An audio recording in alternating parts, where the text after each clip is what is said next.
Olá, seja muito bem-vindo a mais um programa Famílias Felizes.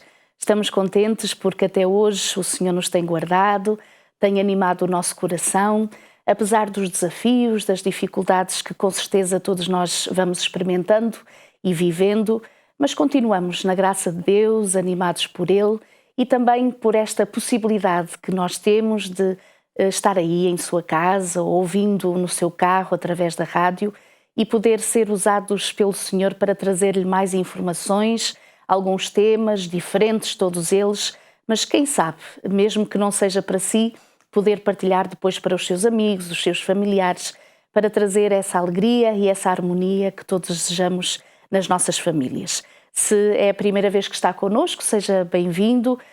Tendo alguma dúvida, alguma dificuldade, contactem-nos, deixem as vossas considerações, as vossas reflexões, talvez as vossas perguntas e quem sabe num programa futuro nós teremos exatamente esse assunto em que tem dúvidas, em que gostaria de maior esclarecimento e estamos aqui para isso. Estamos aqui com o coração preenchido de alegria pelo espírito de serviço de muitos que têm estado connosco e hoje neste programa pela gratidão que sinto pela presença da Cristina Bastos. Cris, como nós te conhecemos e como és querida para nós, agradeço todo o meu coração pela tua presença, pela tua disponibilidade e seja bem-vinda. Muito obrigada pelo convite também. Muito obrigada. É um privilégio estar aqui. A Cristina Bastos, portanto a Cris, ela é formada em enfermagem e tem também um mestrado em educação na orientação familiar. Hoje o que nós nos propomos falar, Cris, é sobretudo numa faixa etária e no momento dos nossos filhos em que facilmente ouvimos aquele comentário que diz quando for mais velhinho é que nós tratamos de algumas coisas. Porque agora, enquanto é pequenininho, e quantas vezes nós ouvimos isso, não há muito que se possa fazer. Os bons e os grandes ensinamentos, quando for um bocadinho mais velho, já percebe melhor, já compreende melhor, mas ao contrário do que possamos pensar, as melhores orientações, a educação do bebê no primeiro ano de vida é imprescindível. Sim, sem dúvida, porque aquilo que o bebê vai ser depois depende das bases que pusemos antes, não é? Uhum. E se nós queremos ter um bom resultado, temos que investir cedo. Assim como um jardim, se estiver sem nada, abandonado, vai crescer ali alguma coisa, mas não era bem aquilo que nós queríamos, não é? Então, no bebê também é muito importante esta atuação bem cedo, começando a pôr os hábitos, as ações que nós queremos, porque assim como somos aquilo que nós comemos fisicamente, também somos aquilo que fazemos no nosso caráter, porque o caráter forma-se pela ação. Então, se nós com o bebê desde pequenino começarmos a ter ações corretas, aquilo que queremos que ele venha a ter, é isso que vai acontecer naquele bebê. Ele vai se habituar, vai ganhar aqueles hábitos. Embora pareça que ele está ausente, exato, está lá no mundo dele. Que parece que não apreende nada. Exatamente, mas não é assim. Ele é como uma esponja que está a aprender tudo, não é? E vemos, por exemplo, um bebê até aos 6 meses ele consegue aprender qualquer língua de um modo muito fácil. Ele está a colher todas as informações. E depois, à medida que a criança vai crescendo, ela continua aberta à aprendizagem, mas há certos, vamos chamar, caminhos no seu cérebro que se fecharam, não é? E outros que se podem abrir. Exato. Portanto, tudo que nós estamos a fazer é muito importante. Por outro lado, podemos pensar assim, será que vamos super estimular o bebê?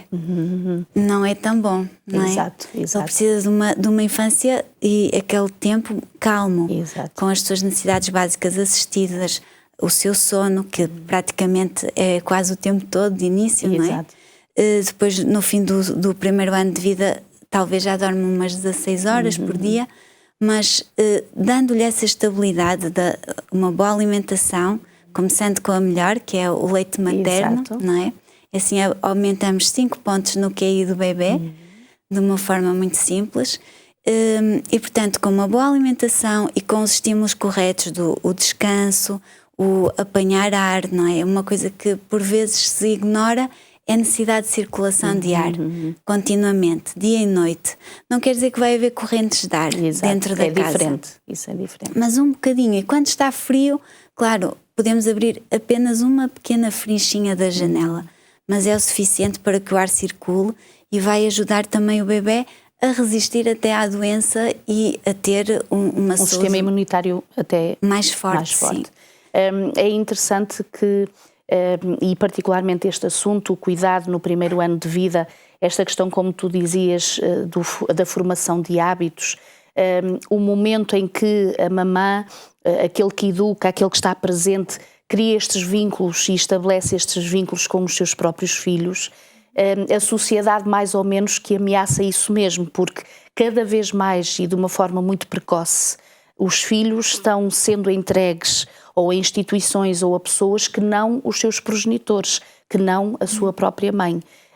Mas a bênção que é aquela mulher, aquela jovem que toma essa decisão de, pelo menos nos primeiros anos de vida, poder acompanhar os seus filhos e nesta questão do tal primeiro ano de vida particularmente, criar este vínculo, este carinho que se estabelece para toda a vida, não é? Exato. Mas é interessante também que na formação dos vínculos, nas primeiras 3 horas de nascimento, após o nascimento do bebê, portanto, naquelas primeiras 3 horas, é muito importante haver um contacto pele com pele. Pois. Com a mãe dá-se naturalmente para a amamentação, não é? Exato. Mas com o pai por vezes não acontece. Então é bom que se o pai pudesse, dentro desse período, dessas primeiras 3 horas, durante 15 minutos, em tronco nu, pegar no bebê com a fraldinha e estar com ele ao colo e haver aquele toque, isso fortalece o estabelecimento de vínculos. E claro, queremos ter este vínculo com o nosso filho, porque queremos também saber que nós o amamos. Exato. E que o queremos encaminhar da melhor maneira, não é? Então tem que haver este vínculo, esta confiança e, claro, outra parte muito importante também é o olhar. O recém-nascido comunica muito pelo olhar. Exato. E eu já vi várias mães às vezes a darem de mamar ou a dar o biberon ao bebê e não olham para o bebê. É muito importante olhar olhos nos olhos quando o bebê está a mamar o biberon ou o leitinho da mãe, haver esse contacto, porque é um momento de grande prazer para o bebê e aquela ligação, aquele vínculo que ele estabelece com a mãe é muito, muito importante. É interessante que o poder do olhar, realmente desde os primeiros logo meses de vida, o poder que tem, porque todos nós percebemos que através do olhar e sem dizer nenhuma palavra nós falamos muito. Exatamente. E dizemos muito. E é bonito que, é interessante estás a dizer isso, e eu recordo-me quando os meus filhos eram pequenininhos e havia esses momentos exatamente de estar a olhar para eles e o olhar e eu perceber perfeitamente que o olhar deles estava a buscar compreender qualquer coisa no meu próprio olhar, ou seja, o sentido da descoberta. Exato. O descobrirem, mesmo a expressão do olhar que demonstra esse momento de descoberta, de afeto. Às vezes o sorriso vem em consequência depois exatamente desse olhar, aquele sorriso bem simples e que todos nós amamos quando os nossos filhos logo de pequenininhos começam a sorrir. E realmente é um momento sem dúvida importante. Agora, falar desta educação do bebê e neste primeiro ano de vida é falar também das influências pré-natais. Portanto, a mãe, quando está em gestação com o seu bebezinho, ou mesmo pretende vir a engravidar, há uma grande importância nesta mesma preparação. Exatamente. Tudo que a mãe está a viver, até podemos dizer que as influências pré-natais começam 20 anos antes de estarmos grávidas, sim, não é? Sim. Porque todo o nosso estilo de vida está a contribuir, não é? E hoje a ciência mostra que a genética que é transmitida aos filhos, não é? Das mães vai até à 4ª geração, portanto até aos seus bisnetos, e o pai vai até à 3ª geração, até aos seus netos. Portanto, é algo importante. As nossas decisões, cada dia, não afetam só a nós, mas afetam a outros de uma forma positiva ou negativa, consoante a nossa escolha, não é? E os hábitos da mãe, a sua alimentação, ela fazer exercício, todas essas coisas, um bom estilo de vida está a contribuir para também uma descendência mais forte e mais saudável. E coisas tão simples como, por exemplo, uma postura correta, o vestuário correto no tempo determinado durante o ano, o que seja, ou seja, detalhes pequeninos, mas que estão a formar exatamente o hábito, em primeiro lugar, na mãe, naquela que vai ser a progenitora, que depois inevitavelmente está passando para o seu bebezinho. Exatamente, e no bebê também o vestuário, por vezes, esquecemos certos pontos importantes. Idealmente, a roupa do bebê devia ser apoiada a partir dos ombros e não na cintura, porque o bebezinho nem tem cintura, não é? Pois. E os seus órgãos ainda são bastante frágeis. Informação, não é? claro. Então é importante termos atenção nas calcinhas que usamos para o bebê, estas coisas, idealmente devem ter Aquela apoio no ombro, não é? Há alguns também que vêm da cintura, mas que não são de elástico, é uma banda de algodão mais elástica e que não aperta o bebê. E outra coisa, portanto, é as roupas também folgadas, no sentido que o bebê tem a liberdade de respirar, não é? E de se mover. Confortável, de se mover, não é? Porque também é uma coisa que vemos o bebê, ele está sempre em movimento, não é? Não tem problemas de falta de exercício e de sedentarismo, não é? Isso depois vai perdendo. Mesmo a flexibilidade do bebê é uma coisa que se pode atender e não ir deixando que se perca, não é? Porque com o tempo vamos perdendo se não usamos, não é? Mas ainda queria dizer uma coisa do olhar que acho importante. Quando o bebê olha também, é importante ele ver aquela reciprocidade, porque ele tem aquele sentido que a mãe está disponível. E o facto também ser solícita e estar realmente disponível ali, que o bebê precisa dela, vai dar segurança e confiança àquele bebê. E até, por exemplo, no caso do sono, que às vezes há correntes diferentes, há correntes que dizem deixem o bebê, ele chora e pronto. Sim. Mas eu penso que é importante o bebê ter noção que não está ali a chorar e que ninguém vai atender. Exato, que está abandonado. Exatamente, isso leva a um sentimento de desespero. É importante o bebê saber que está ali alguém. A pessoa pode ser firme, mas bondosa ao mesmo tempo, não é? Portanto, dizer agora é hora de dormir, acalmar o bebê, ver que está tudo bem, mas ele ter noção que não está abandonado. E aos poucos as coisas vão continuando. Eu lembro-me uma vez, a minha filha pequenina, que ela acordou e acordava e chorava, não é? Era a maneira de comunicar. Exato, de chamar. Exatamente. E um dia eu disse-lhe, olha, não precisas de chorar, chamas a mamã e a mamã vem. Não foi chorou suficiente. Mais. Exatamente. Portanto, eles são inteligentes, eles estão abertos, não é? E tudo depende também daquilo que nós transmitimos. Às vezes nesta fase também nos questionamos, e algumas correntes também dizem, que não convém pegar muito ao colinho, porque senão vai criar uma certa dependência, o bebê pode depois não criar a sua autonomia. Eu creio que há sempre uma palavra que é imprescindível, seja naquilo que nós façamos ou da forma como nos relacionamos, que é a questão do equilíbrio. Ou seja, não temos que necessariamente passar um dia inteiro com o bebezinho ao colo, portanto, e logo neste primeiro aninho de vida, que mais do que nunca a maior parte deste tempo realmente é apenas através do colo que ele é transportado, não é? Ou nas cadeirinhas, ou como se costuma dizer.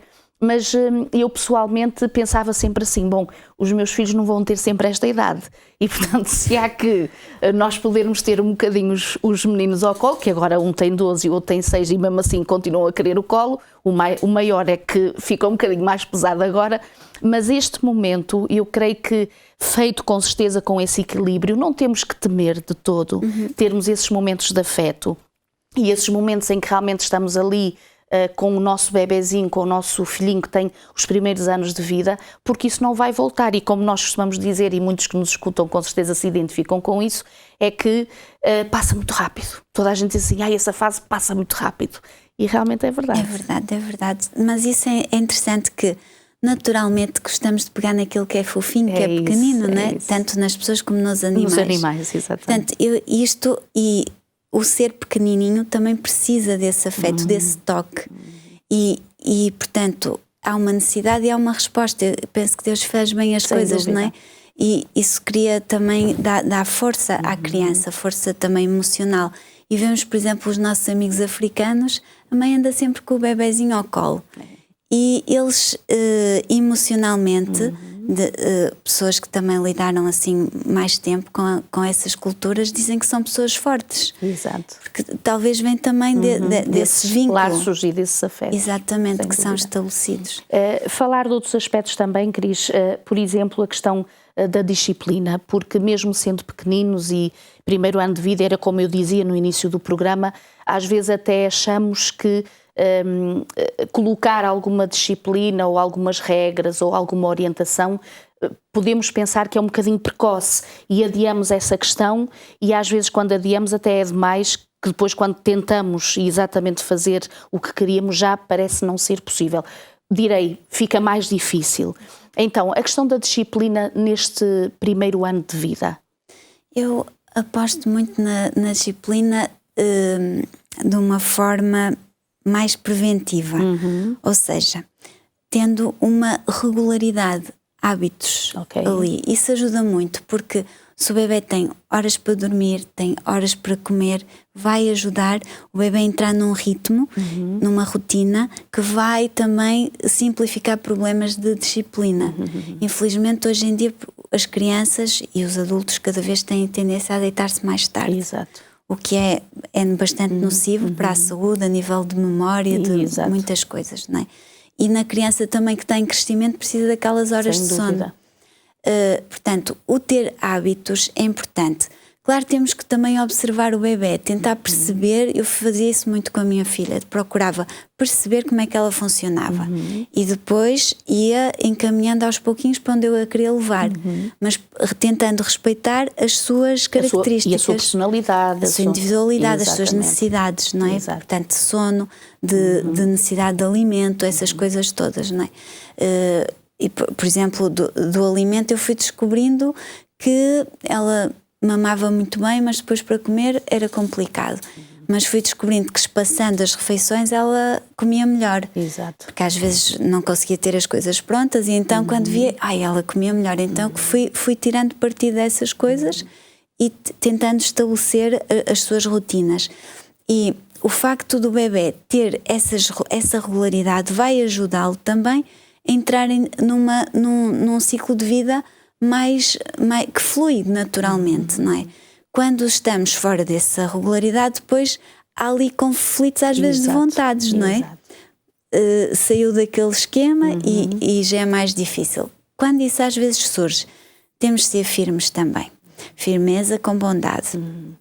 Às vezes, acho que é muito importante, o bebê aprende muito também das expressões faciais. Exatamente. Tanto com o bebê invisual, ele depois vai perdendo essa parte, não é? Exato. E o bebê ele vai aprendendo connosco. Então é importante, quando falamos com o bebê, sempre ter um sorriso, uma maneira amável de falar com ele. Mas às vezes temos de ser firmes. E o bebê tem que perceber que é aquilo, não é? Às vezes, pronto, em algum lugar que ele acha que deve fazer barulho e não pode. Exato. É levá-lo lá fora, explicar, agora não, aqui tens de estar sossegadinho. Às vezes assim uma palmadinha na fraldinha. Uma chamadinha de atenção. Exatamente. Da carícia a alta velocidade. Que não dói, não é? Mas ele percebe também. Sim. O bebê vai compreendendo, não é? E é importante também que o bebê aprenda a estar nos lugares, porque às vezes os bebés, as crianças não sabem estar. Exatamente. E isso são coisas que vão ajudá-lo também no futuro. É interessante que às vezes exige-se das crianças aquilo para as quais elas não foram preparadas. Se eu na minha casa não há momentos sem estar em pausa, momentos em que a criança percebe, por exemplo, vamos ler um livro, agora vamos estar em silêncio, ou vamos escutar uma música, não vamos fazer barulho, ou vamos orar juntos a Deus e não vamos fazer barulho. Se esta prática e a tal rotina e o hábito não existe e, portanto, a criança passa a maior parte da semana e das horas fazendo o que ela acha que tem que fazer e, portanto, vivendo como ela acha que tem que viver, quando chegamos a determinado lugar, seja ele um restaurante, seja ele uma igreja, seja ele a casa de outrem, não é? De outra pessoa, fica muito complicado para uma criança entender porque é que tem que estar quieta, não é? Não está habituada. Porque não está habituada. E por vezes esquecemos que na nossa casa, exatamente, a importância que tem estes primeiros anos que passamos com os nossos filhos já na nossa casa, os elucidando e lhes ensinando e dando-lhes dicas e momentos que naquela altura a criança pode se questionar, mas porquê isto? Mas depois vai fazer sentido, porque ela já está habituada em casa quando a mãe diz, olha, agora não é para brincar, ou agora vamos arrumar os brinquedos, ou agora vamos estar atentos ao que se vai dizer, e ajuda muito. Exatamente. E também é importante, por exemplo, se a criança está agitada, às vezes há aquela tentação de lhe dar algo para comer. Exato. Não é o melhor. Isso vai dar-lhe mais energia. Exato. Vai pô-la um bocadinho mais agitada. E não o problema é que ela não controla o seu temperamento, porque era isso que se pretendia, porque é isso que ajuda. Exato. E é perdida uma oportunidade de podermos orientar e educar. Exato. Às vezes parece que até o mau comportamento é compensado. É verdade, é verdade. E a criança pode aprender assim. Estamos a dar um reforço positivo a algo que não queríamos, não é? Exatamente. Mas, por exemplo, pegar na criança, se ela está agitada, pegar nela, sentá-la ao colinho, ler-lhe uma história, dar-lhe atenção, pode ajudar realmente ela a acalmar-se e aprender a controlar realmente o seu temperamento. Sem dúvida que nesta idade, em todas elas, até nós adultos, quando as coisas são bem feitas, as chamadas brincadeiras, nós apreciamos bastante. Mas sobretudo nesta idade e no primeiro ano de vida dos nossos filhos, e lá vamos tocar outra vez o tal aspecto, que para lá chegarmos temos que ter esse tempo, essa dedicação, essa oportunidade de estar com eles, a brincadeira importante que é o momento de brincar, que pode ser um momento, sem dúvida, de grande educação. Exato. Pois claro, é que às vezes não pensamos, parece, é uma brincadeira. Olha, vai brincar, como quem diz, pronto. Exatamente, mas a maneira de que brincamos com a criança também é educativa, não é? E às vezes, eu recordo-me, por exemplo, uma menina que estava a brincar um dia com a minha filha e a minha filha pegava no brinquedo, era pequenina, tinha menos de 1 ano, pegava no brinquedo e ela punha e dizia assim, não, aqui, só a contrariar por contrariar, não era que a minha filha estivesse a fazer alguma coisa errada. E eu fiquei assim a olhar para aquilo, porque não é isso que nós queremos. Exato. Quando dizemos que não é no sentido de contrariar, de eu fazer a minha vontade, não. É porque é algo que não é bom para a criança. E então o brincar, o ensinar a partilhar, não é? Mesmo eles sendo pequeninos, não é? São oportunidades de educar de uma forma positiva. E também, os brinquedos às vezes não pensamos, mas um brinquedo é importante não ser muitos, não é? Poucos, mas também resistentes, porque um brinquedo frágil está a ensinar a destruição. Exato. E a criança aprende muito pela ação, a maneira dela é formada, não é? E às vezes vemos crianças que vão pela natureza e estão a destruir por destruir, não é? Então, esse tipo de comportamento deveria ser evitado, não é? Ensinar a usar as coisas de uma forma responsável, não é? Com gratidão, não é? E essa é outra coisa também muito importante que pode existir no coração da criança, através até do cântico, não é? Se a mãe está a cantar, a louvar a Deus, está feliz, é uma maneira que vai passar para a criança. E eu lembro-me também de cantar, todos os dias cantava um hino com a minha filha sobre agradecer a Deus pela vida, essas coisas. Ela não conseguia apanhar o hino todo, mas a primeira coisa que ela cantou foi uma adaptação daquela música, e que era graças ao Jesus, ao nosso amigo, graças ao Jesus. Era esta a letra e a música. Tinha lá ficado. Mas ficou lá a parte da gratidão. E o cantar ajuda a criança também, porque vai abrir as suas capacidades musicais. Que há crianças mais velhas que não tiveram isso de pequeninas e têm dificuldade em entoar, em perceber as coisas. E é uma sementinha boa que estamos a pôr naquele jardim. Sem dúvida que cada vez mais hoje nós vemos que há dificuldade, inclusive, por exemplo, pelo menos eu tenho muita dificuldade quando é momento de poder dar um miminho, uma oferta de um brinquedo, alguma coisa que verdadeiramente sirva para recriação. A dificuldade que nós temos de encontrar alguma coisa que nós digamos, olha, isto não será nefasto, portanto isto vai ser positivo na vida do meu filho, dos meus filhos ou do amiguinho a qual ele foi convidado a poder ir a uma festinha. E a dificuldade que hoje em dia, estilo de música, inclusive aquela que nós trazemos até aos nossos filhos, tem que haver esta intenção da parte dos educadores de estar muito atentos, porque não é qualquer música ou é qualquer brinquedo que traz exatamente esses momentos de educação de valores que fiquem para a vida, Exato. de bons valores. E há um ponto também muito importante. O bebê, a partir dos 2 meses, ele consegue seguir um dedo. Quando ele consegue fixar um objeto e seguir, ele está pronto para nós começarmos a fazer um ensino mais intencional. Por exemplo, o ensino da Bíblia, dele saber que há alguém que o ama, que o criou, que tem um propósito para ele, não é? E isso alternando sempre com figuras, com cânticos, com frases curtas, porque esses meninos não gostam de descrições, não é só ação. Então, coisas que se vai fazendo, uma coisa pequenina. Eu lembro-me de fazer com a nossa filha, fazíamos o cultinho dela 10 minutos. E ela estava com muita atenção a ver aquilo tudo durante aquele tempo. Mostrava uma figura com uma frase e um cântico, e sempre nesta sequência, e ela estava com atenção. E depois fazíamos na escola sabatina a mesma coisa com 2 bebés, também durante 25 minutos mais ou menos, e elas estavam ali super atentas. Qual era a brincadeira daquelas 2 meninas quando tinham 3 anos? Brincavam à escolinha que tinham aprendido com as bonecas, e elas a contarem as histórias, essas coisas. Portanto, foi uma coisa que fica. Sem dúvida. Cris, agradeço-te muito a tua presença e estas orientações, estes detalhes que com certeza foram uma mais-valia para si, que tem os seus filhinhos ainda pequeninos ou que ainda os vai ter. Agradeço a Deus essa bênção que lhe foi concedida. Lembre-se, os filhos são uma herança de Deus. Foi algo que nos foi entregue pelo Senhor como o bem mais precioso que podemos ter nesta vida, não só para os criar para uma vida útil aqui, mas sobretudo para a eternidade. Receba o nosso abraço, obrigada pela sua presença e vemo-nos na próxima semana, se Deus quiser.